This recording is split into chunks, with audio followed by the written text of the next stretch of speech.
நாள் பலவீனமடைந்தும் எதிர்க்கட்சியாக தோல்வியடைந்து வருவதாக பிரதமர் மோடி விமர்சனம். கோஷ்டி பூசல், சண்டை போன்றவற்றிலேயே காங்கிரஸ் அதிக நேரத்தை செலவிடுவதாகவும் குற்றச்சாட்டு.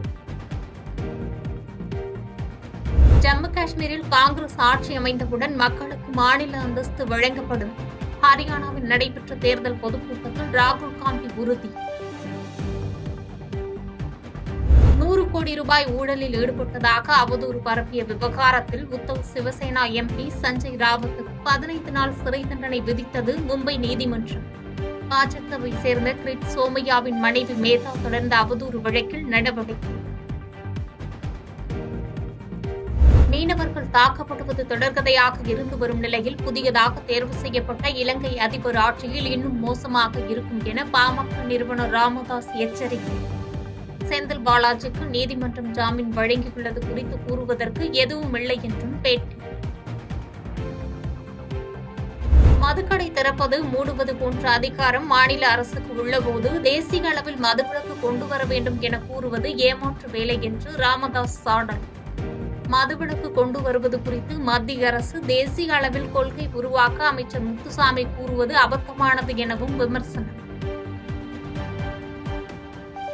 பிணை கிடைத்துள்ள முன்னாள் அமைச்சர் செந்தில் பாலாஜியின் செயல்களை அமலாக்கத்துறை தீவிரமாக கண்காணிக்க வேண்டும் என்று பாஜக சட்டமன்ற உறுப்பினர் வானதி ஸ்ரீனிவாசன் கோவையில் பேட்டி.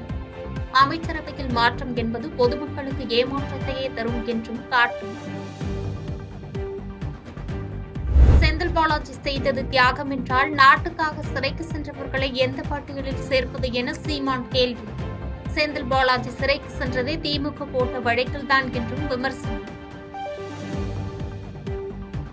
தமிழகத்திற்கு வந்த தொழில் முதலீடுகள் குறித்து தமிழ்நாடு அரசு வெள்ளை அறிக்கையை வெளியிட வேண்டும் என பாமக தலைவர் அன்புமணி வலியுறுத்தல். இல்லாவிட்டால் தொழில் முதலீடுகள் ஈர்ப்பதில் தனது தோல்வியை தமிழக அரசு ஒப்புக்கொள்ள வேண்டும் என்றும் காட்டும். தமிழகத்தின் 6 மாவட்டங்களில் இன்று முதல் 3 நாட்களுக்கு கனமழை பெய்ய வாய்ப்புள்ளதாக வானிலை ஆய்வு மையம் அறிவிப்பு. சென்னை மற்றும் புறநகரின் ஒரு சில பகுதிகளில் இடி மின்னலுடன் கூடிய மிதமான மழை பெய்ய வாய்ப்பு. தென்கொரியா நாட்டில் 2027ஆம் ஆண்டு முதல் நாய்க்கறிக்கு தடை. இறைச்சிக்காக நாய்களை வளர்க்கும் பண்ணை உரிமையாளர்களுக்கான மாற்று திட்டங்கள் விரைவில் அறிவிக்கப்படும் என்று அரசு அறிவிப்பு. அகமதாபாத்தில் நவராத்திரி விழாவை ஒட்டி முன்னேற்பாடுகள் தீவிரம். தங்கள் பாரம்பரிய உடையில் ஒத்திகையில் ஈடுபட்ட கர்பா நடன குழுக்கள். புனே மாவட்டத்திற்கு கனமழைக்கான ஆரஞ்சு எச்சரிக்கை விடுப்பு. பல்வேறு வளர்ச்சி திட்ட பணிகளுக்கு அடிக்கல் நாட்ட இருந்து பிரதமர் மோடியின் புனே பயணம் ரத்து.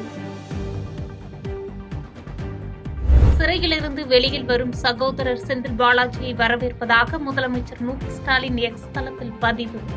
கைது செய்து சிறையிலேயே வைத்து சகோதரர் செந்தில் பாலாஜியின் உறுதியை குலைக்க நினைத்தவர்கள் தோல்வியை சந்தித்ததாகவும் சாடல். செந்தில் பாலாஜி வழக்கில் உச்சநீதிமன்றம் ஒரு சரியான முடிவை கொடுத்துள்ளது என கோவையில் வீட்டு வசதித்துறை அமைச்சர் முத்துசாமி பேட்டி. செந்தில் பாலாஜிக்கான அமைச்சர் பொறுப்பு குறித்து தலைமை தெரிவிக்கும் என்றும் விளக்கம்.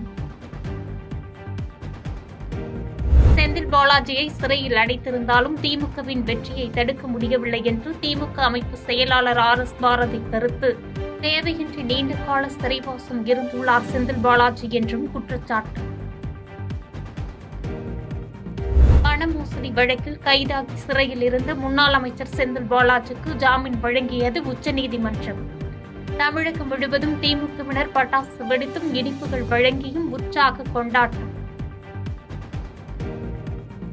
பேராயர் எஸ்ரா மறைவுக்கு எஸ்ராவின் மூத்த மகள் கதிரொலி மாணிக்கத்திடம் செல்போன் மூலம் இரங்கல் தெரிவித்தார் தமிழக வெற்றிக் கழகத்தின் தலைவர் விஜய்.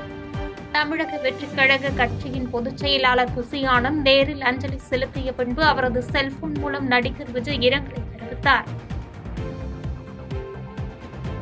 செந்தில் பாலாஜி போல் பொறுமையோடு சட்ட போராட்டம் நடத்திய ஒருவரை பார்க்க முடியாது என்று அமைச்சர் ரகுபதி பெருமிதம். செந்தில் பாலாஜிக்கு அமைச்சர் பொறுப்பு வழங்குவது குறித்து கட்சி தலைமை முடிவெடுக்கும், முதலமைச்சர் அறிவிப்பார் என்று புதுக்கோட்டையில் பேட்டி.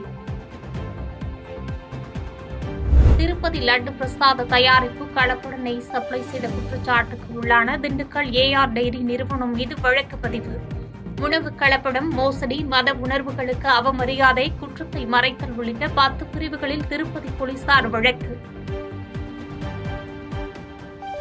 ஊதிய உயர்வு உள்ளிட்ட 8 அம்ச கோரிக்கைகளை வலியுறுத்தி 16வது நாளாக தொடரும் சாம்சங் நிறுவன ஊழியர்கள் போராட்டம். மத்திய அரசு அறிவுறுத்தியதன் பேரில் மாநில அரசு விரைவில் தீர்வு காணும் எனும் நம்பிக்கை. என ஊழியர்கள் நம்பிக்கை. ஓமலூர் பேருந்து நிலையத்தில் அதிவேகமாக வந்த லாரி மோதி இருசக்கர வாகனத்தில் சென்ற பள்ளி சிறுமி உயிரிழப்பு. தாய் சகோதரி காயமடைந்து மருத்துவமனையில் சிகிச்சைக்காக அனுமதி. பாதகம் செய்பவரை கண்டால் நாம் பயங்கொள்ளலாகாது பாப்பா, மோதி மிதித்து விடு பாப்பா, அவர் முகத்தில் உமிழ்ந்து விடு பாப்பா. அண்மை செய்திகளை உடனுக்குடன் தெரிந்து கொள்ள இணைந்திருங்கள் இயம்நாடு தொலைக்காட்சியுடன்.